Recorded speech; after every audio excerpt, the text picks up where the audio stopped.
Good afternoon. Oh, hi.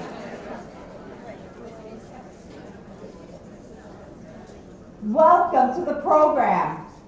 I'm Janet McIntyre, the Adult Services Community Engagement Manager at the Glenview Public Library. Yay! Woo! Thank you. We're so happy that you're here this afternoon. A conversation with author Meg Kissinger. We are sure you're going to enjoy this engaging and thought-provoking discussion. Meg Kissinger, author of the book, is an accomplished investigative journalist and author and North Shore native. She will be in conversation with Renee Dominguez, co-executive director of the Family Service Center in Wilmette. Together they will explore the themes of Meg's book, While You Were Out, an intimate family portrait of mental illness in an era of silence. While You Were Out is a poignant memoir about Meg's family, who appeared to lead a normal, charmed life in 1960s Wilmette, while secretly struggling with mental illness in their family. The book reveals systemic failures in mental health care and shares Meg's path to investigative journalism and the resilience that sustained her and her family through personal tragedy. Following today's conversation, the author will engage in a Q&A session followed by a book sale and signing. The books were provided by the bookstall in Winnetka. And then we have a special guest speaker right after that. Oh. You can hang on to the end for that one. And we'd love to invite you immediately following to our Thrive Together Mental Health Fair. We'd like to extend our gratitude to our partners, the Park District, the School Districts 34 and 225, the Family Service Center, and the Deborah Gelfen Children's Foundation for their support in making the mental health fair, which I'm sure will be a success this afternoon. Please, let's give a warm welcome to Meg and Renee.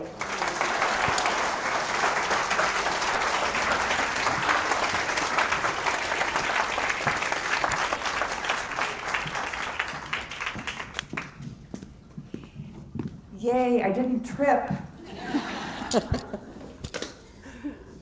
Me neither.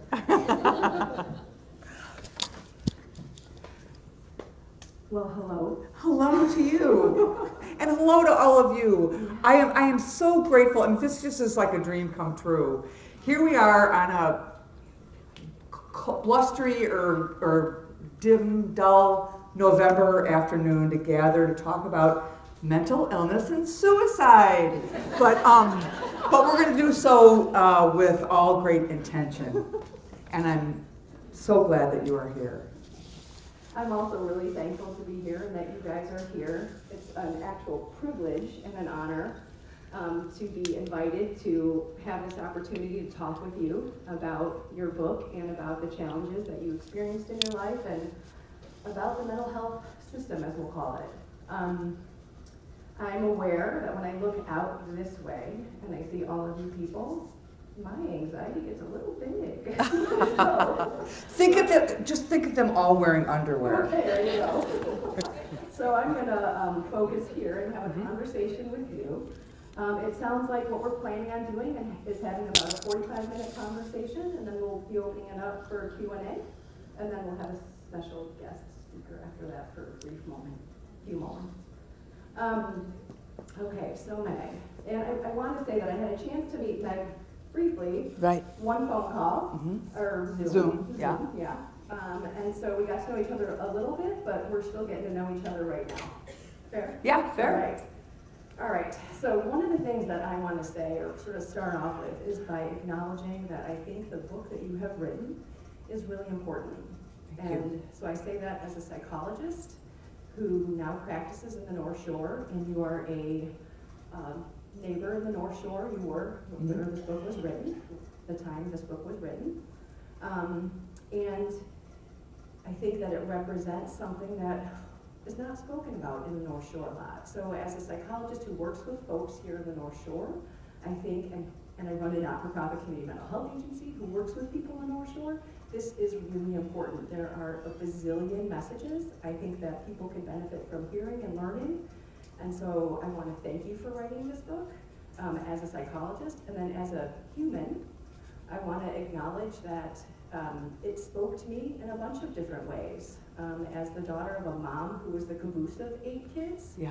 right? So my mom was the youngest of 8, and I think she had a lot of parallel experiences. When I read your book, I found myself thinking, wow, and reframing and considering some of the things that went on in her life. And so, you know, as a human and as a daughter, I learned some as well. So I want to thank you for that. Well, thank you. As long as we're giving thank yous, may I just jump in and Yes. give a thank you? To the library? Well, yeah, of course, to the library. And of course to all the sponsors and all the people here, but mostly to my sister, Mary Kay, who is here. Yay! And I saw my very handsome nephew and his beautiful wife coming in late, but here they are. I love them. And then my 2 brothers are supposed to be here, but those knuckleheads show up whenever they do. So, but all kidding aside, you know, this was a very serious undertaking, and I knew it was going to be revisiting some trauma. And so it was very important for me to have buy-in from my family, because it's their story too. And as I've said many times, but it bears repeating, it's like, it's one thing to write your own story, but it's quite another to have your sister do it. So they invested a lot of faith in me, and I take that responsibility very seriously, and I have so much gratitude. And the book has been out for a little over a year now, and God bless them. I mean, they are at my side. I don't know, Mary Kay, how many times I called you to say, like, should I really be doing this? And you were just like, shut up, it's okay. Fair enough. Okay, so I think it would be great to hear a little bit about the backstory for why you decided to write this book. And I know there are some folks here who probably read it, and others who may not have, but still want to take away some important messages. So backstory, I think, is really helpful here. Yeah, that's a perfect question, Renee. Thank you. So the backstory is that, you know, I, as the 4th of those 8 kids, you know, I had my own view, and so I think by virtue of being the monkey in the middle, you know, I was observing what was going on, but always curious. And growing up as we did, as many people did, in a time when we didn't know what was going on in our family, we didn't have the language for it, we didn't know what it was when somebody was too depressed to get out of bed, or felt unworthy, or lonely, or scared. We just didn't know what that was. So that was always a curiosity to me. And I'm a nosy kid. I mean, I was a nosy kid. Now I'm a nosy old lady. But in those days, I was always just trying to figure out the world that seemed very chaotic to me. Well, lucky for me, I got to be a newspaper reporter. And so I got paid to go out and ask people very intimate questions. And after my brother Danny died, it really underscored for me how unjustly people living with serious mental illness are treated in this country, well, really in this world. So I had all kinds of ways to investigate that, to write these stories. I was lucky enough to work for the Milwaukee Journal-Sentinel just up the road a piece in hacker territory. But we're not about division. We're all here to unite.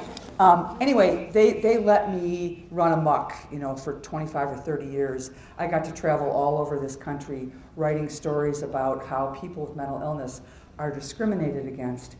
And I think, Renee, at the root of it, why I wrote this book, was that I was really angry with what I knew as a daughter and a sister and now a mother of people who suffer from mental illness. And I wanted people to know that people living with mental illness are human beings, and they're worthy of our love and our care and our attention. And that was enough for me. So I wanted to tell the story of people living with mental illness in the most intimate and the tenderest way I could. And let's face it, my brothers and sisters, my family's adorable, and they're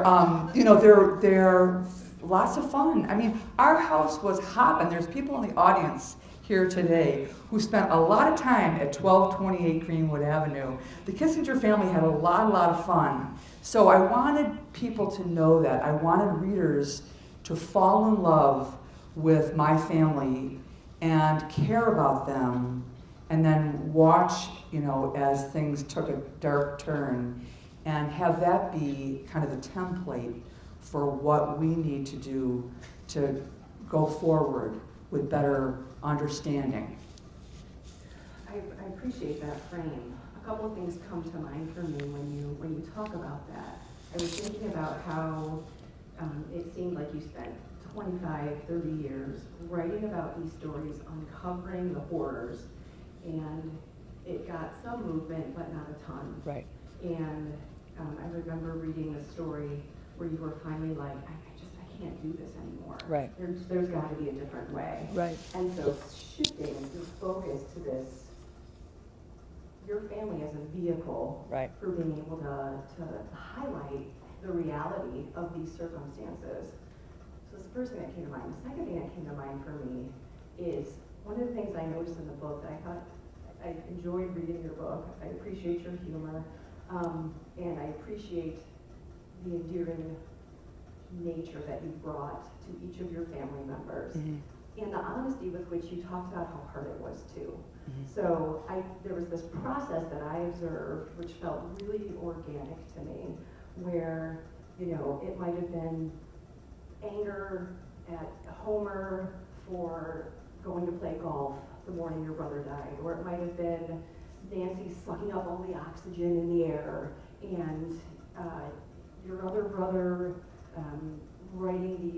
getting legally involved right before your wedding, like actual angry, real feelings. Right. That over the course of time, you came to shift, and you were able to sort of embrace the different parts of your family members. Right. And so part of what I think about with that is, and I wanted to ask you a little bit about your process with, let me get this right, drink, pray, Swim. Yeah. Right. Yeah. So you weren't a big fan of therapy. Right. And at some point you shifted. To my great detriment, may I say. Talk about that. Yeah. Yeah. So, I mean, I think growing up as I did in that era, we looked upon somebody who needed to go to a therapist as somebody who was broken. And I saw, how it ended for my sister Nancy especially. And I think looking back on it, I was scared to death that I too was struggling with some of the same illness, some of the same issues that she was. Certainly anger, certainly erratic behavior, but I didn't want to get my butt into a therapist chair and have somebody tell me that I might have the same thing that my sister had, because she died from her illness. So I avoided that greatly. And I tried to do it on my own. My do-it-yourself, regimen, as I said, of, did I say drink, pray, swim? Yeah. Well, drinking for sure. Swimming came later. I'm still swimming. We'll talk about that in a minute. prayer. So, I'm very grateful for the gift that I have. I used to say of faith, but now the more I think about it, I really need more faith. I guess it would be the gift of wanting to have more faith. So those serve me very well, and I'm very grateful for all of those outlets. And I think it's very important for people. Anybody alive today needs help. Look at the world we're living in right now. So I think it begins with the humility to acknowledge that. So I don't know if my brother Jake is here. He's supposed to be. If you're here, raise your hand. He's late again. Anyway, Jake is my role model. Well, all my brothers and sisters are my role model, but Jake is the one who really, to me, best underscores how important it is to have the humility to say, I'm struggling, I need help. So yeah, as I wrote about in the book, at the tender age of 62, I finally got my butt into a therapist's chair for real. And it was because I was writing this book and I didn't want to do or write anything that was going to be harmful. And it's been fantastic. So, it helped me just reconcile as best as you can with the past. Writing this book did do a lot of good in terms of having me appreciate just the humanity of people living with mental illness. And I'm never not going to be sad. That's a triple negative, I think. I'm always going to be sad that my brother and sister died from mental illness. I'm always going to be sad for that. But I think I can understand it more fully, having finally processed it in the way that I wish we would have been able to process it back in the day. And that brings me to a point, and then I'll shut up, because I always answer these questions way too long. But I will tell you that when I set about to write this book, I didn't know how to write a book. I've been a newspaper reporter for 40 years, but I'd never written a book. And I took a class on memoir writing. And the lady who teaches the class gave me this great piece of advice. She said, this book is not about you. I'm like, what? I am a very interesting person. She's like, nope, nobody knows who you are and they don't care. It's about what they can learn about their own life because of something that you went through. So that really stuck with me. I kept that in mind throughout. And then the second thing she said was, you need an argument for your book. And the argument, is that shame is toxic. And like a lot of, our family is not alone in having experienced shame. And for whatever reason, when the illness among us is mental illness, shame is often shrouded in shame. And so that was what I was meaning to do. The theme of the book is to attack the shame of mental illness and do whatever I can to get rid of that. I really appreciate that. I think there's a stigma really around mental illness still, and I think it's so much better than it was when you were a kid, Right. And yet there's a way in which there's a lot of shame that goes around it because it's so hush-hush. There's a stigma around it and you shouldn't be talking about it. It's interesting, I actually was thinking about how how did he say it? If anyone asks, This is an accident. this is an accident. Yeah. So I'm thinking a little bit, I think it might be helpful for people Sure. to hear a little bit about Yeah, that. so my sister Nancy suffered for really her whole life, but and she only lived to be 24. But leading up to her death, she had attempted to kill herself many, many times. So the Wilmette Fire Department had our address memorized. There was a well-worn path to the Kissinger house. On the day that Nancy died, it was June of 1978, and my dad gathered us in the living room and said, if anybody asks, this was an accident. Well, we knew that was ridiculous because the whole town knew that Nancy was quite suicidal and she died in a very public way. So we weren't going to pull that one off.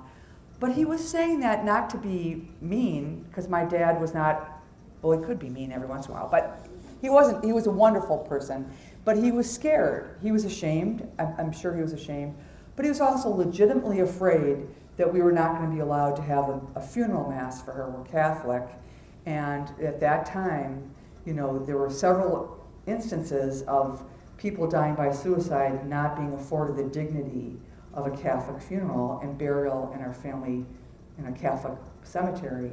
So that was not a small concern for him.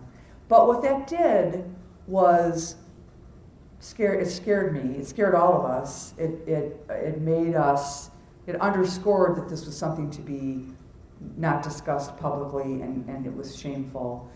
So I have no way to prove this, but I'm pretty sure that my brother Danny internalized that, and when his own mental illness began to emerge some years later, I think he was too fearful to really acknowledge that and get the help that he needed. So I believe, again, complete conjecture on my part, but I believe that the inability for us to adequately process, because we didn't access the good care that you offer, that one tragedy laid the groundwork for another. I appreciate you talking about that. So I'm thinking a little bit about the layers from sort of a societal perspective around this is hush-hush, we can't really acknowledge this, Homer taking that on and asking that of you all. And then I was thinking a little bit about the added layers of silence and secrecy in your home, as it, I think, reflects everywhere. Yeah. So wondering if you can talk a little bit about your experiences of just thinking about how things weren't explained, things weren't talked about, and sort of the impact that that has on a developing person, on you, in Sure. being able to address the significant issues of trauma and suicide. Yeah. loss. One of the earlier scenes in the book is when we had just moved back from Connecticut, and it was right before my 6th birthday, and I come downstairs, and for the life of me, I can't find my mother. And I'm looking everywhere for her, like, you know, is she like did you fall into like a packing box with all of our stuff? Anyway, no, she was nowhere to be found, and what I now know is that she was at Evanston Hospital in the psych ward, but that was not explained at all. And in fact, that was in the summertime, and then my younger sister Patty and I were whisked off to an uncle's house on downtown, and it was it was scary, you know. We were like, ooh, there was this iron gate, and it looked kind of gothic, and the house smelled like garlic, and you know, it was just like, it was scary. And so, you know, little kids are human beings. I mean, when something's not explained, you're going to try to come up with your own explanation. And in my 6-year-old brain, you know, it was that I had done something wrong to make my mother go away. So right there, you know, you're setting the stage for this guilt. And then not much longer, she came home, I don't know when, and I was never able to access her medical records. I was so frustrated by that. I got my dad's, I got my sister Nancy's, and I got my brother Danny's medical records. That was a treasure trove, but I never got my mom's, and she was so interesting, and that would have been fascinating. But anyway, she went back into the hospital not long thereafter in November of that same year, and you know, that's when I asked my grandmother, where's my mom? And she's like, you know, the nuns will want to know, I said, because, you know, if the nuns want to know, you got to tell the nuns. And she was like, just say she's got pneumonia. But yeah, so that's what that does. Secrecy and silence breeds, you know, curiosity that sometimes provides answers that aren't accurate and creates many more problems.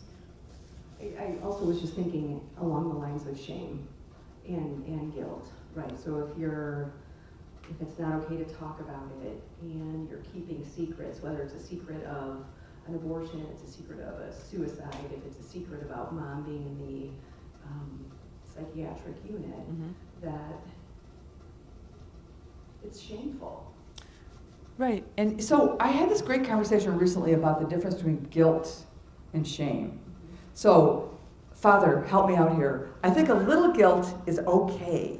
Because a little guilt is kind of a corrective, right? A little bit, right? Yeah, he says a little bit. Good.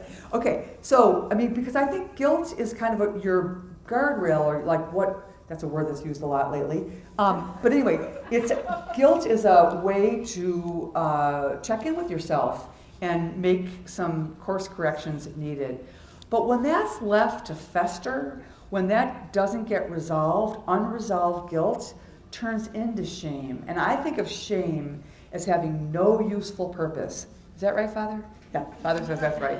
Shame is it turns you. It's an acid that burns away at your soul. Absolutely, yeah, absolutely. So another thing that I was thinking about that I thought would be helpful to talk about with this group that came out a couple of times as you were writing.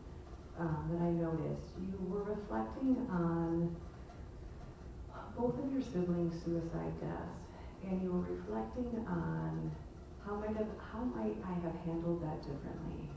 You know, what do you know now that when you think back on that now, you think I might have handled that differently? And to be clear, it's not your responsibility, Right. certainly, but you reflected multiple times, like. Right. Oh, had I known?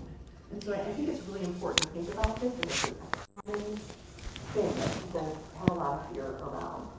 Sure, I don't think there's anybody who has experienced suicide loss who hasn't beat themselves up, countless times saying, what could I have done differently? So the day that Nancy died, had I not been such a brat to her on the phone, I didn't know that plan was already in motion. But you go back and you reimagine, like, what could you have done differently?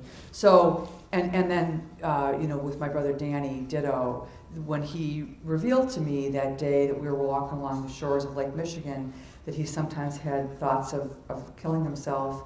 And I punched him in the arm, and I was like, shut up, which is completely the wrong thing to say, right? So, but I think a huge driver of me writing this book was to investigate, do like a crime procedural, and go back and look at the chain of events of those 2 days and reimagine, like how the flap of the butterwing, butterwing? The butterfly.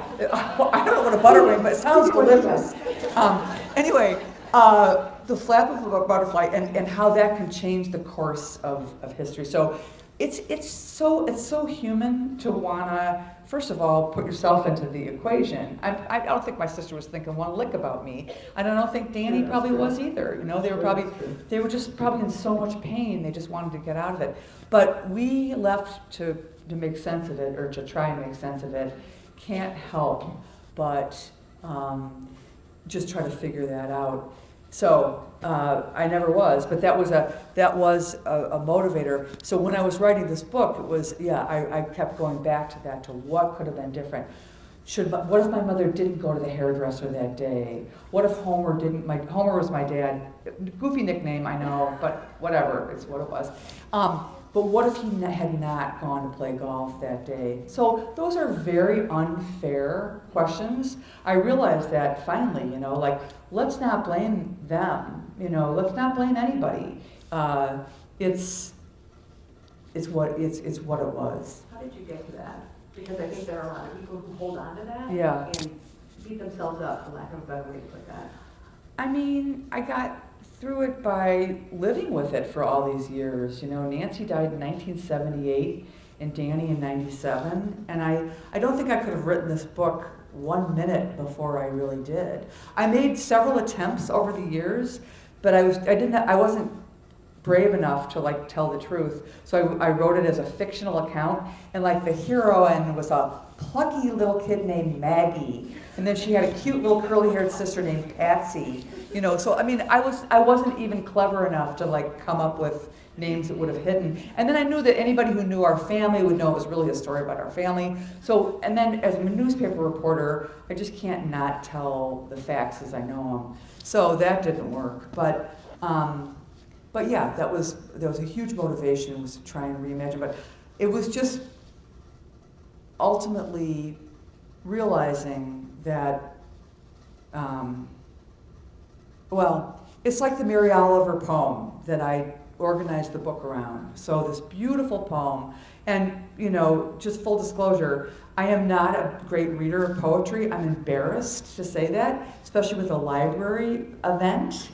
But anyway, I'm not. I'm a newspaper reporter, and I don't like adjectives, and I hate adverbs. But anyway, so somebody called my attention to this Mary Oliver poem in Blackwater Woods.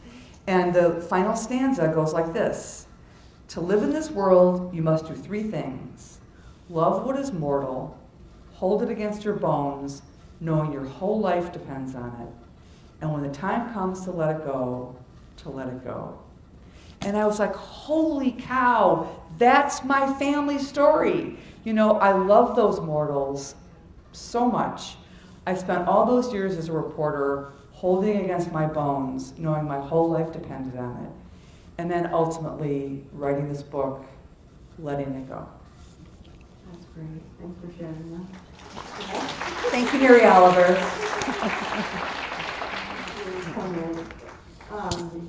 I think the other piece that I would want to explore, or just name in this setting around, I think that most people don't really know how to respond when someone is in crisis and when someone says something like, I'm thinking about killing myself. Right. Yeah.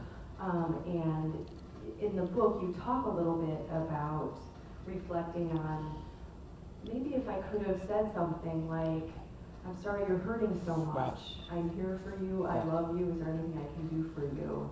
And that the reality of it is, what research tells us is that it doesn't increase the likelihood Right. that that person is going to die by suicide because you're talking about it. And in fact, by talking about it, Right. it can help them.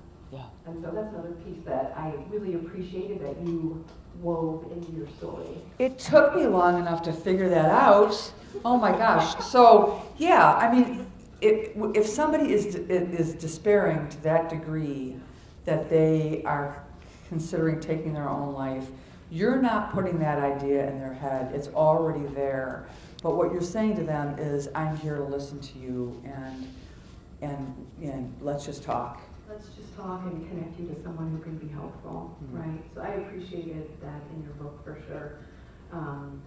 Okay, so thinking about all that you wrote in here and your decades of investigative journalism and your deep dive into mental health policies and experiences, the connections you made with families who struggled, and thinking about your trip to California with the one woman trying to get her son connected, and just thinking about the ways in which you talked about how it's been a really ineffective system. Right.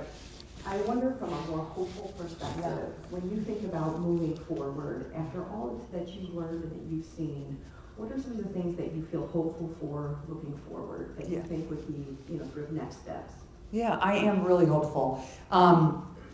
So, first of all, the conversations I've had in the last 14 months have been out of this world amazing. So, people are just coming out of the woodwork to share that they have people in their family who are struggling.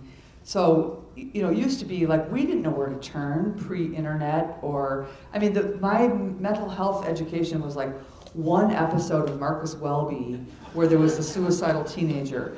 And so, now you can't even listen to a baseball game or without hearing an ad for some therapy, or there's billboards everywhere. So, I taught investigative reporting at Columbia University in New York for 6 years. And my students, very bright, most of them in their mid-20s, they would not shut up about their own mental health. And I'm like, people, this is an investigative reporting class. Like, I'm not Oprah, this is not a drum circle. But thank God, so they're talking about it, and it's wonderful. So that gives me great, great hope. These programs that are now being offered, social emotional learning in grade schools, and coaches and peer support. I love the whole peer support movement where people living with serious mental illness are helping other people. So there's a lot to be very excited about. But I wouldn't be a newspaper reporter if I didn't also say there's still a lot of work left to be done. So, advocating for greater insurance coverage, naughty insurance coverage, people are not making it up. Nobody wants to be depressed. Nobody wants to have these horrible thoughts. Give them the opportunity to get care. We still don't have enough providers. You need to go and clone yourself, Missy, and get, yeah, okay, great. So there's a lot still left to be done, but yes, I am greatly heartened by what I see in terms of, and I think it came out of survival. People realize, whoa, if we don't get on top of this, the Surgeon General declaring mental health as an epidemic. It's an epidemic, and we best acknowledge that. I appreciate that. We got the 5-minute we got the hook. about 4 minutes ago. So, given that, I'm wondering if there's any final things that you want to make sure that you share with everyone here related to this awesome book and story and honest look at mental health that you wrote that you want to share. Yeah, so this is the choir that I'm preaching to. I mean, by virtue of the fact, again, that you came out, on a Saturday, first of all, that you had any interest in this and that so I don't worry about you a lick. I'm grateful for you, but who I do worry about are the people who still believe that it's just a character flaw or that it was bad parenting. And so anything you can do to change your neighbor's mind that this is just people trying to get out of work, it's people who are lazy, it's people who are defective and don't need and we can disregard them. Let's find ways. So the book is called While You Were Out, based on the goofy little note that I got from my mother telling me that my grandmother had died. I'm like, what? Grandma died? 2 words on this while you were out slip. But anyway, she was like, oh, I'm sorry, I had so many people to call, like the funeral's Wednesday. I'm like, I didn't think she'd bring a grief counselor to campus, but could we have a little more robust conversation about that? So anything you can do to get people to not be out, but to be in, and like my favorite, Lucy Van Pelt with and Charlie Brown, when she has the little psychiatry stand, it says the doctor is real in. So let's be in for one another and do what we can to help them. Fantastic. Thank you so much. Thank you. Hey. So I think we're going to move to question and answer. Is there anything you need me to do about that? If people have questions, if they want to raise their hand, I will run over. Okay, if anyone has questions, raise your hand and there you go. Nice.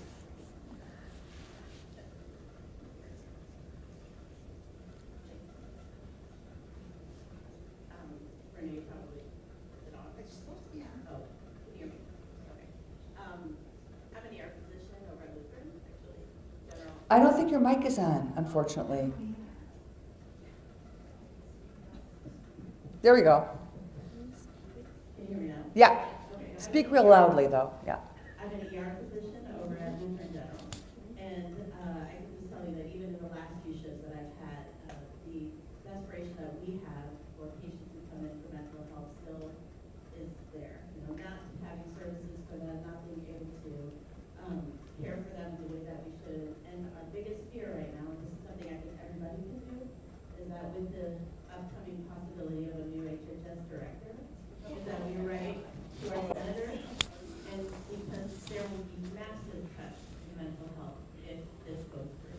Oh. So it's a huge ask just to make sure you write, even though we live in the state we do, to be able to make sure that we keep the services we do have and not lose that, because then we'll be in a horrible position. We do have patients who stay there for 2-3 days at a time because we can't find places for them, and it's awful to treat our patients the way we do.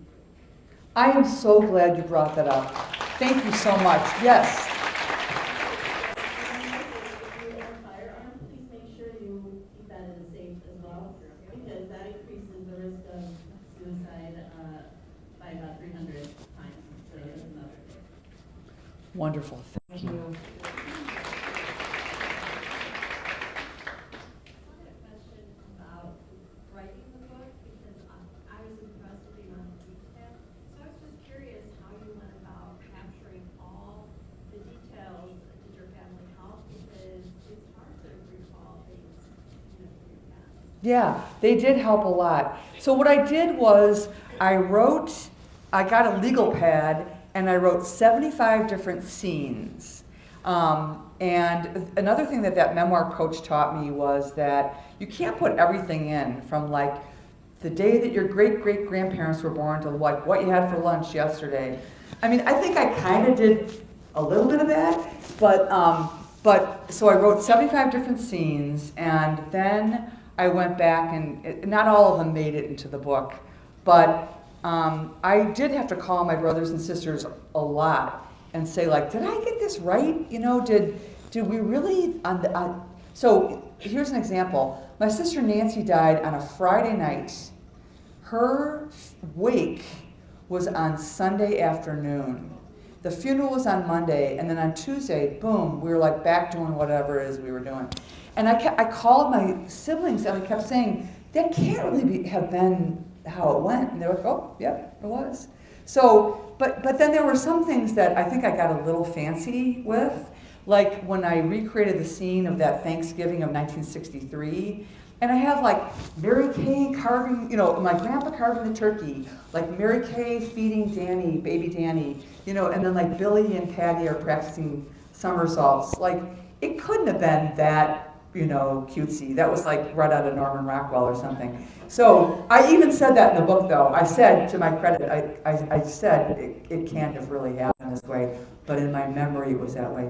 But I did. I looked up the weather, like when I wrote about how on the day Kennedy was killed and we were sent home from school early. Like I remember the sky. It was like unseasonably warm. So I did. Thank God for the internet. You know, like boom, there it was. November 22nd, 1963, 63 degrees in Chicago. You know, so anyway, like that. It helped to be a reporter. Yeah. She's Vanna White.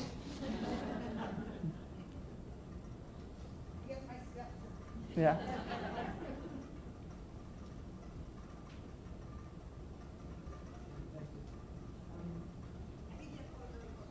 Okay. I'm really interested, you talk in your book about family members being addicted, and I'm just really interested in the kind of interface between mental illness in your family and addiction. Yeah. So the question is mental illness and the connection between mental illness and addiction.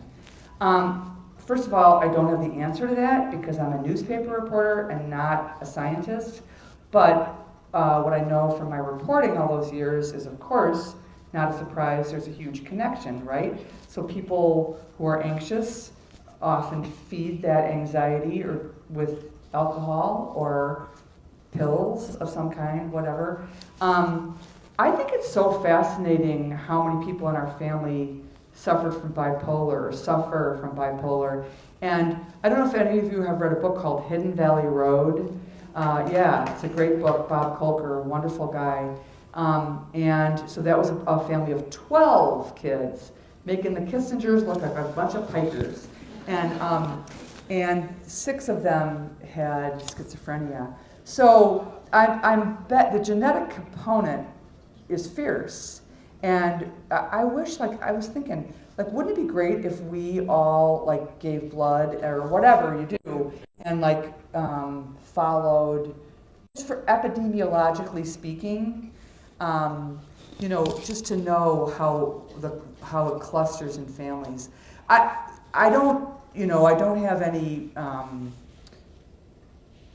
like, shocking studies to point you to, but what I can tell you is that there's so much that we don't know about the genetic underlying genetic component to certain kinds of mental illnesses. They cluster in families, but why that's so, or how you identify that, and certainly like how you cure it. We're so far away from really even very good treatment, and we're even farther away from a cure. But no doubt, you know, just look at our family history would tell you that, you know, we have a higher than average incidence. I think, can I add Yeah, on to that? yeah. I think one of the things we do know is that if there's addiction, substance dependence in a family, next generation, there's an increased likelihood that the offspring of that generation will face challenges with that. It does not mean that for sure the offspring will experience challenges with that, but there's an increased likelihood, you know, for that to be an outcome, which makes it really important to talk about it.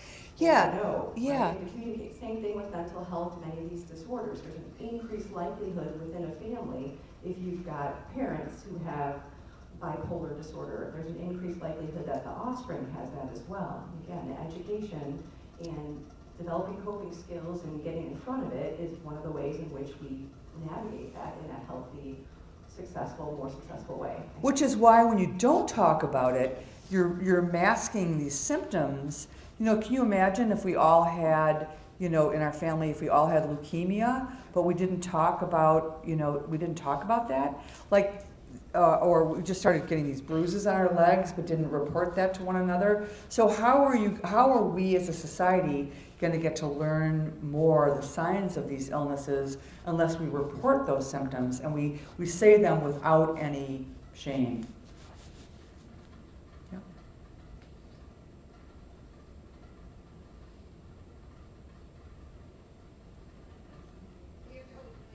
That's a perfect transition to my question because I read your book when I was going through cancer treatment, and so I just caught my breath because you mentioned your own cancer diagnosis and treatment, which admittedly seems like more of a nuisance than anything else. But I was wondering if you could share a bit, if you don't mind sharing, how your mental health was affected by your cancer diagnosis and treatment, and that would be great. Sure. Thank you for that. And by the way, it was 18 years ago, a couple weeks ago, that I had my cancer diagnosis. Yay! Okay, so, you know, I was really pissed off when I got cancer. And I was like, wait a minute, I don't have time for this. I am on the roll of my life. I was writing these stories that were just getting on the front page day after day about one more atrocity in Milwaukee after another about the piss poor mental health care. So I was really angry that I had to take time off to get chemo and radiation. And you know, I was afraid. My grandmother, my mom's mother, died of breast cancer when she was 50, and I was 49 when I was diagnosed. So, and then my grandmother's sister also died of it. So there was a family history. So yeah, I was, but I still declare, you know, that it was like I would, and this is terrible to say because I had a good outcome. You know, here I am talking to you. So I don't mean to sound flip at all, but I really understood how well people with cancer were treated compared to the people who I was writing about. And as I said in the book, you know, they were so wonderful to me. They gave me like a little hat because I lost all my hair. And I live in Milwaukee, and it's cold in January, and you need your hair if you're going to stay warm. So they made me these little hats They gave me this little cloth bag to put all my information in. I called it my tit kit. And they offered to drive me to chemotherapy and my radiation treatments. But I'm like, I'm so lucky. I have like this great husband and these great kids. And they call that person a journey coordinator. But I said, you know what? You know who needs a journey coordinator? The people that I'm writing about. They need to be surrounded with that kind of affection and care. So thank you for asking that, and good luck to you. Sounds like we're about out of time. Oh, wow. I just want to say thank you. This was your brainchild, wasn't it? Yes, it Yeah, was. so thank you so much. Oh my God, amazing. That was wonderful. Thank you so much, Renee, for facilitating the conversation. And Meg, thank you for being here today and for sharing your important story and the important story of your family, and also helping us to bring 300 people in to this event, all of whom I hope go to the mental health fair after this and learn more about the wonderful agencies in our community who are providing mental health support to our community members. At the library, one of the things that is most important to us is ensuring that everybody in our community has access to the power of knowledge, information, and discovery. And this program is just a perfect example of that. So I want to give a big hand to our incredible library team who made this happen. We have wonderful librarians. I also want to thank all of our community partners and the agencies who are here today to share the resources and the services that they're providing our community around mental health. And then I also want to invite our very special speaker up here to the stage, State Senator Laura Fine. I don't know if you, let's give her a big hand. I'm not sure if you all know this, but we have a huge champion of mental health in Springfield, and Senator Fine is working so hard, not only for the people in her district and in Glenview, but for folks across the state to expand mental health services. So thank you, Senator Fine.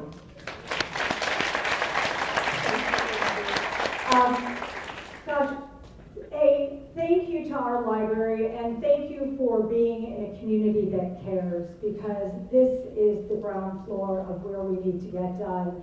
And for this incredible conversation, I can't wait to read your book, because so many of the things that you talked about just rang true for all of us. Because if it's not yourself suffering from a mental illness, it's your friend, your family member, your neighbor, everybody we know is touched by this. And our job is not going to be complete until physical health and mental health are treated the exact same way. And Renee, if you're not familiar with the Family Service Center, this is an organization that our community relies upon every day. And the ripple effect of this organization with helping so many people, not only individuals, but family members in our community is just incredible. So thank you for the hard work that you do. So again, my name is Laura Fine, Glenview resident. I've been here for, gosh, my mom was here. We moved here how many years ago? I was 4, so I'm not telling you how many years ago. But anyways, I proudly chair the Mental and Behavioral Health Committee in the Illinois Senate. And in Illinois, we take mental health quite seriously. We have a standing committee in the House and in the Senate. So if you talk to anybody in any other state, they look to Illinois to see what are we getting done for mental health services in our state, because we have made strides. But although we have made strides, we have a long way to go. Some of the things that you touched upon today, workforce. We do not have enough people in our workforce to care for everybody's mental health care. So we passed legislation a few years ago to start mental health hubs at some of our state universities. These hubs encourage students to go into the mental health field. They do this by introducing them to what these fields are and also providing tuition reimbursement. to make that burden of getting that higher education a little bit lighter on the people who are in our community. You also mentioned the importance of peer services. And peer support services are when somebody who has a lived experiences works in, let's say, a living room, and I'll explain what that is in just a second. In Illinois, we have a very unique program. It's called CRSS, the Community Resource Service System. Center and System start with different letters. This is a program that was started by our Department of Mental Health. And it is a program for people with lived experiences, people who are in mental health or addiction recovery. It is a 2-year program through our community college system that trains people in recovery how to be support specialists. Now, what is so unique about this is many people who are chosen to participate in this program, and there have been hundreds so far in the state of Illinois, they go into the program thinking, I'm setting myself up for failure. But what this program does is just the opposite. It sets everybody up for success. Because many people in this program have challenges that may keep them from coming to school. But in Illinois, we say, that's not possible. We're going to make it happen for you. So if you get into this 2-year program, not only do we pay for your tuition, but if your car breaks down and you can't come to class, we're going to pay for that car to get fixed to make sure you can find success. If you need somebody to care for your children, we're going to help you find that child care so you can find success. Now here's the irony. How do we pay for this? Marijuana tax dollars. Oh, boy. Wow. So I'd like to say to anybody who's been to a dispensary, thank you. So we are finding creative I love ways Illinois. to make sure. In Illinois and throughout the country, we have something called 988. Is anybody here familiar with the 988 system? Makes sense, only about 20% of the population are so far, and this is what we have to get out. You know that if you have an EMS problem, a fire, a police issue, you call 911. If you have a mental health crisis, you call 988. If you dial 988, the person on the other end of the phone is a mental health professional, and they are going to help you get the help you need. Can you talk about it on the phone and resolve your issue? Do we need to bring you into a hospital or to a living room to resolve that issue? What can we make sure that you have a successful outcome for your problem? So we have a 988 task force that has put together a 10-year plan so that anybody who calls 988 gets the services they need. You're going to now notice that if you go into a forest preserve or a train station, there are 988 signs up, so you know that this is a reminder of who you can call and how you can get the help you need. Something else we are working on with incredible programs like Family Service Center is how do we make sure that when you call that 988, you get not only that crisis response, but they can decide, can they send you to a living room? A living room is a place that looks like a living room, but you go there instead of a hospital. And at that living room are mental health providers to help you figure out, how do I just need a little breath? Do I need some time out? Do I need to be tied to services? Where can I go from here? And also if you need hospitalization. So that's how we are looking at our crisis response team in the state of Illinois. It is so exciting what we're doing, and that fact that mental health is now being discussed. Yeah. Mental health is top of mind. In our schools, we have groups like NAMI, the National Alliance for Mental Illness, going in and talking about ending the silence and ending the stigma. They're doing this now in high schools and talking to high school students, and now they have a plan to bring this to elementary school students, so nobody has to suffer alone. So I want to thank this panel, this incredible author, and obviously Renee, and everything you do, and our library, because you are the heartbeat of our community. And again, we are a community that cares. So thank you all so much. I do have a booth out there that has services when it comes to mental health provided by the state, so please stop by, and thank you everybody for coming out today. Yay. Thank you.